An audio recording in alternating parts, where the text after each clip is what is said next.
different from these other Moorish groups that was there. We had some Moorish groups there. They had 4 or 5 or 6 flags. Holler about they were sovereign, indigenous and stuff, you know.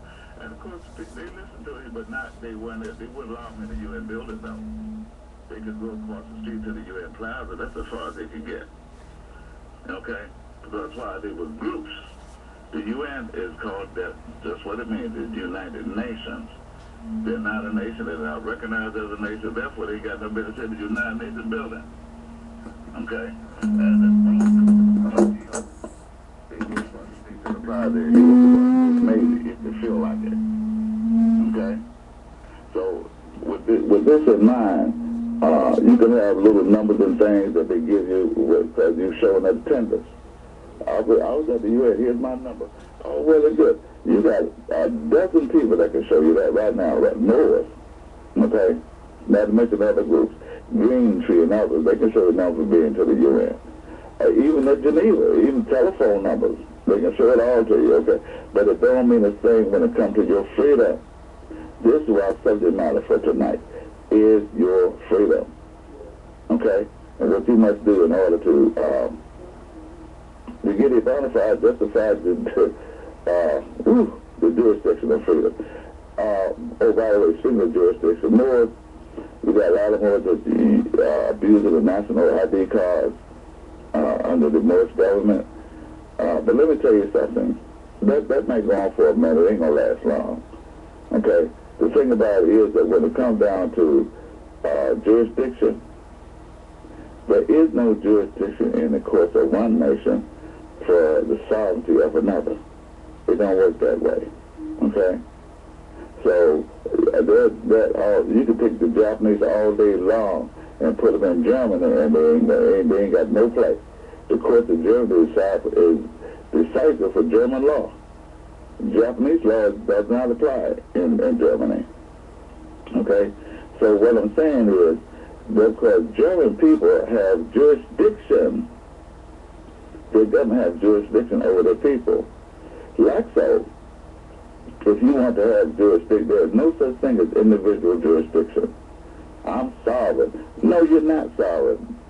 Okay, by yourself. You have to have a government in place with a constitution du jour in order to be a sovereign people, be a free people. Under the jurisdiction, the jurisdiction is really the power that a government has to guide and protect its citizens. Write that down, please. Jurisdiction is the power that a government has to guide and protect its citizens. That's jurisdiction. There's no such thing as individual jurisdiction. Let me tell you why that's true. How many of you have seen situations or read or seen the movie where that someone got a little ticked off with somebody, like an Indian tribe, and they might didn't like what a sister was doing, and so they put out the tribe, get out of here. They're exiled. That's the word, exile, okay? Put you out, get out of here. And you out there in the wilderness with no protection of the tribe. Okay? Because why? The jurisdiction, all that which is protecting you, is inside your own tribe, or your own nation, your own government, your own culture. But if they exile you, you're out there by yourself, you ain't got no jurisdiction, no sovereignty. Okay? If you and your yourself out there, but whatever happened. Okay? So you throw this woman out the tribe, and maybe some of the men of another tribe out there hunting, they have to run across them. She ain't got what? No protection, no jurisdiction, or whatever they want to do. They're subject to, she's subject to whatever whims. Why? Because she don't have any jurisdiction. Okay, no power, no nothing, all right? So I had to put that out to you because a lot of Moors are running around here selling sovereignty, selling jurisdiction, selling freedom, selling independence. I'm this and I'm this. No. If all 60 million of us ain't it, it ain't so. Okay? Now, the Moorish American birthright of independence, this is something that we have to present to the UN, okay? And the reason why we had to present, there's a section here. I'm not going to deal with the government jurisdiction. I'm not going to deal with the proclamation statute jurisdiction of the Moorish American. That's another separate part. Collectively, this is called a mission statement. This is just one aspect of the mission statement where you must show your reason, okay, for wanting to get away from or have your own powers, okay? To give you a good example of what that happened, remember back in the day when the colonies under the 9th President George Washington wanted to break away from Britain? It was actually a war between the Scottish and the White Orders, really. That's what it was, a Revolutionary War. But on the surface, they said, look, we tired of your taxation, we don't like the way the king is doing us, da-da-da-da-da-da. And so they're going, let's fight down to the last man. So they borrowed some money from Morocco, and they started battling back, started fighting. Okay? The thing about it is that the colonies had to show their reason, so they wrote what is called a Declaration of Independence.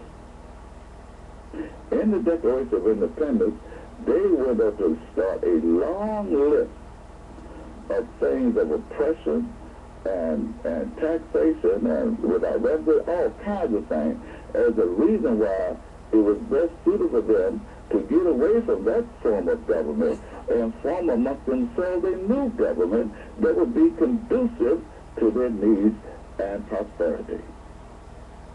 Okay.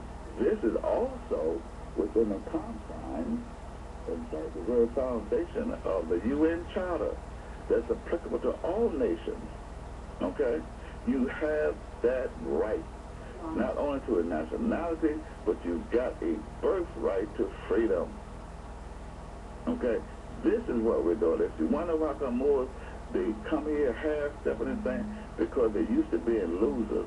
We're not losers, okay? They're used to being losers. A slave ain't nothing but a loser because he ain't got nothing to win, okay?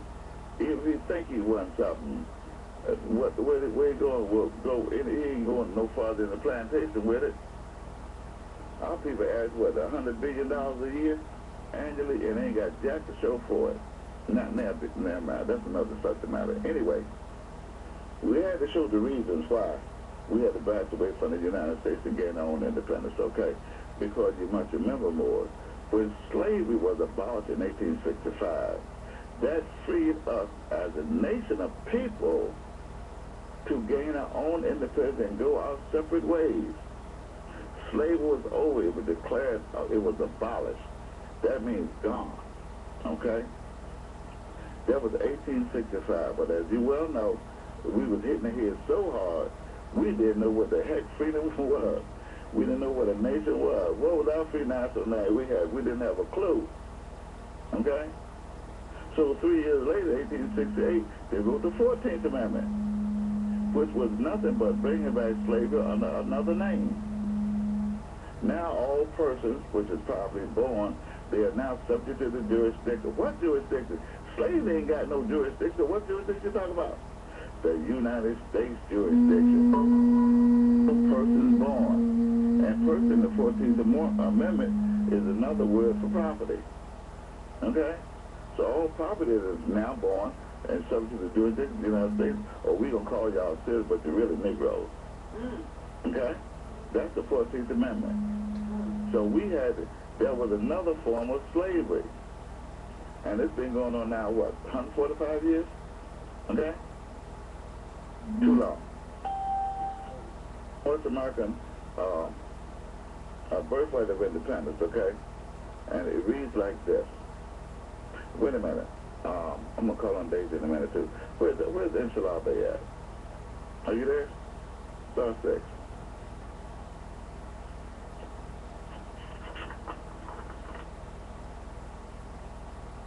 Islam. Okay. Do you have your page? What's that page? 540. Huh? 562. Yeah, the Moorish American Birthright of Independence. You got that in front of you? Uh-huh. Okay, what I want you to do is read the first 3 paragraphs, stopping at the one that just begin with the first when, okay? Can you read the Yes, first sir. three? Yes, sir. Okay. The Moorish, You don't have that tooth on, do you? of course I do.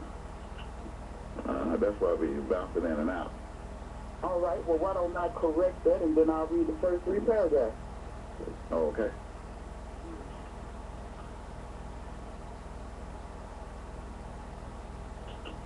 Islam, It sounds loud and clear. praise Allah. I rise, first of all, giving all praises to Allah and honors to our Prophet, Noble Ali. Honors to every more on the call, this great Islam.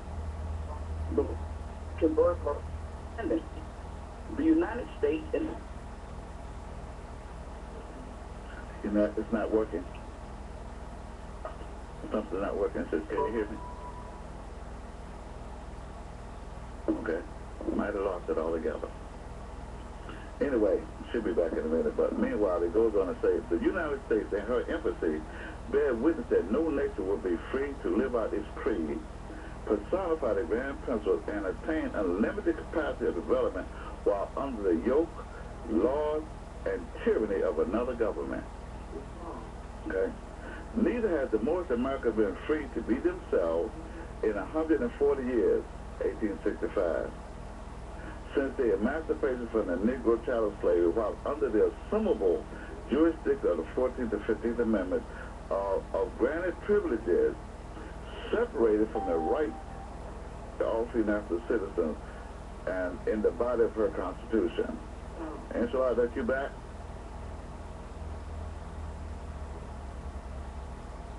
Okay. All right. The second paragraph. The Moorish Americans, through rights of divinity, have come forth as a clean and pure people, empowered with the unalienable birthright to be an upright, independent, and fearless nation.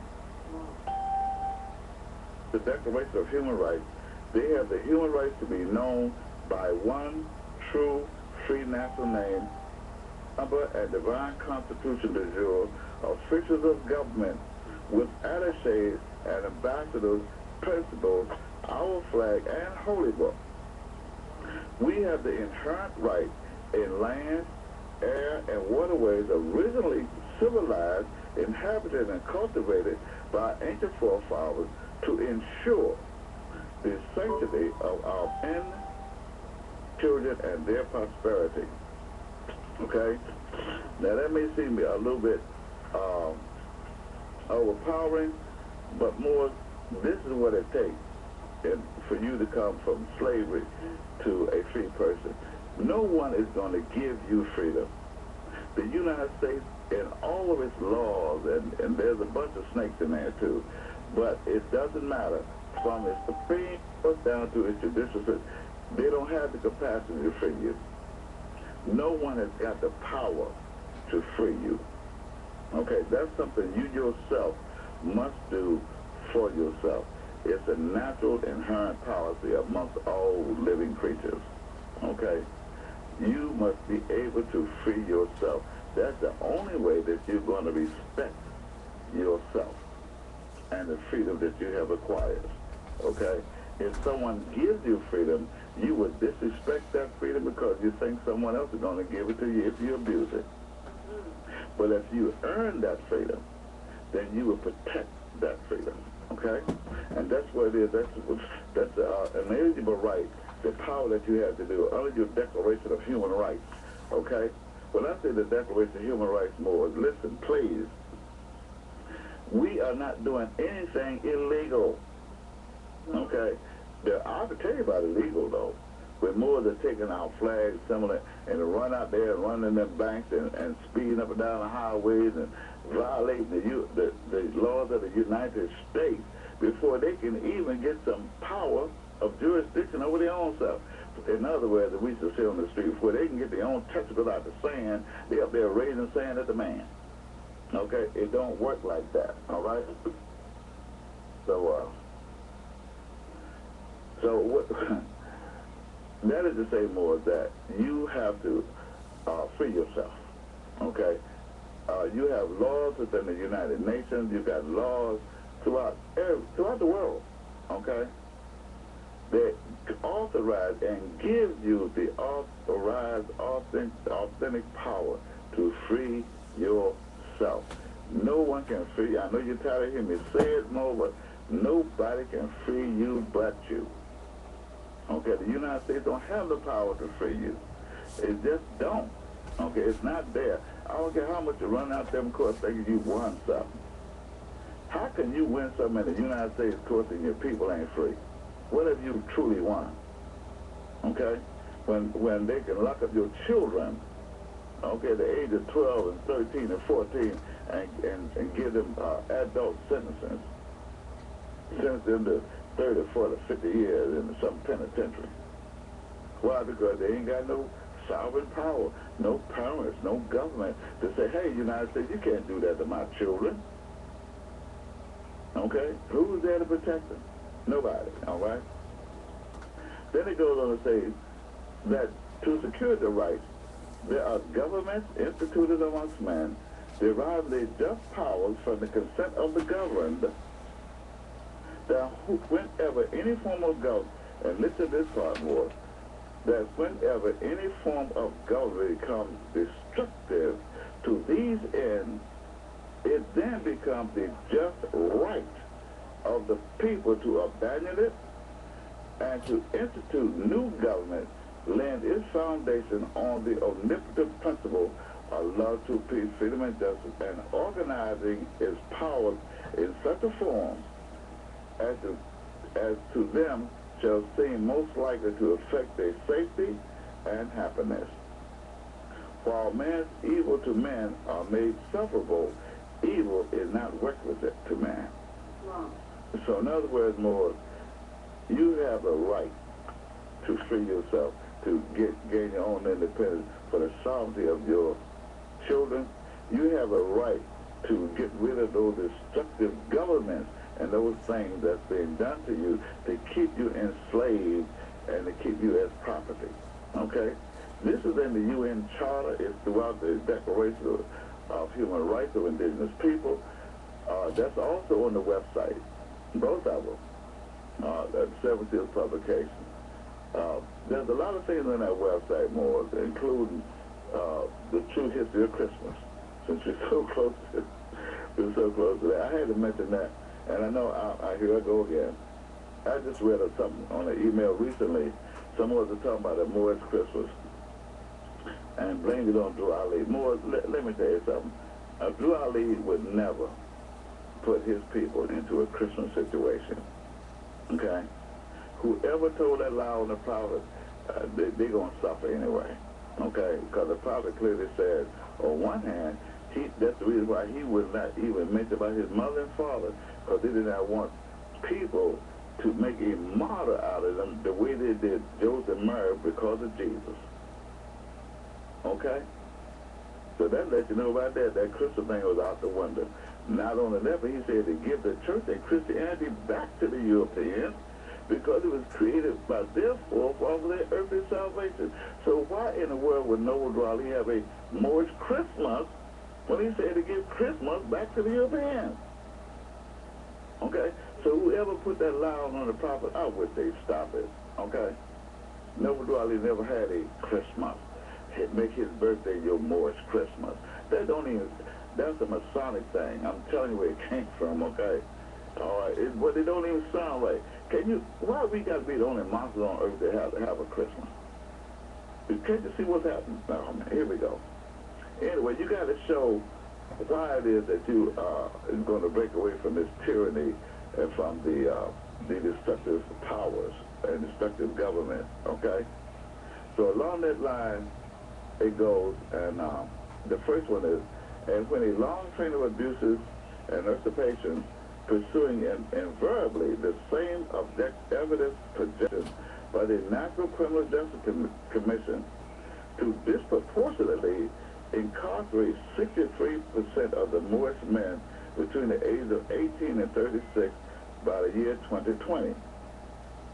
With programs in place to eradicate their family structures by displacement of the father heads of households, by glorifying the fallen state of 8.2 million single moms. That was then. This was 10 years ago when I wrote this, okay? It's increased greatly since then. The father said the 8.2 million single moms amongst its women. It is their natural right to become their duty to unfold their way from such government and to provide new guards for their future security. That's the first win, all right? And, you know, in there, it lets you know, at that time, 63% of the Moorish men had already been decreed they're going to have that many of our men locked up by 2020. And if you think it's a joke, check the records now and see how many of our people, our men, is like those that's left, okay, is locked up on paper, on parole, probation, felons. Check the record, okay? Here's another win. When a misnomer of African American people amidst the catch and release system of racial profiling, compiled 20% of the U.S. travelers, but formed 80% of those stopped by the state action law enforcement and mandatory minimum disproportionate warehousing of their use, death penalties, including federal prisons, are constituted 70% stable of ex-slaves, which total less than 15% of the general population.